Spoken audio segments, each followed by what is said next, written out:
দেখো বন্ধুরা, আজ করছি আমরা অ্যাক্টিভিটি 8 এর বি। কি বলেছে না, এখানে বলেছে 80টা শব্দের মধ্যে প্যাঁচার নিয়ে একটা আত্মকথা, মানে প্যাঁচার আত্মকথা লিখতে বলেছে। দেখো, আমি আমার মতো করে একটা লিখেছি। আই অ্যাম অ্যান আউল, আমি একটা প্যাঁচা। মাই নেম ইজ টিটো, আমার নাম Tito. I can see in the dark, আমি অন্ধকারে দেখতে পাই। I live in a banyan tree, আমি একটা বটগাছে থাকি। People call me nocturnal bird as I come out at night, যেহেতু আমি রাত্রিবেলায় বেরোই তো লোকেরা আমাকে কি নিশাচর পাখি নামে চেনে। আই লাভ ডার্কনেস, আমি অন্ধকার পছন্দ করি। আই ডু নট লাইক সান, আমি সূর্য পছন্দ করি না। I love to play with my friends at night, রাত্রিবেলা আমি আমার বন্ধুদের সঙ্গে খেলা করতে পছন্দ করি বা ভালোবাসি।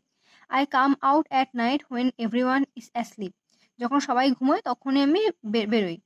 আই হান্ট অ্যাট নাইট, আমি রাত্রিবেলা শিকার করি। I can see everything clearly at night, আমি রাত্রিবেলা সব কিছু পরিষ্কার দেখতে পাই। I can enjoy the world at night, আমি কি করতে পারি না, সমগ্র পৃথিবীটাকে কিন্তু রাত্রিবেলাতেই মজা করতে পারি। ঠিক আছে? আচ্ছা, এখানে না মজা না বলে মানে উপভোগ করতে পারি এটাও বলতে পারো।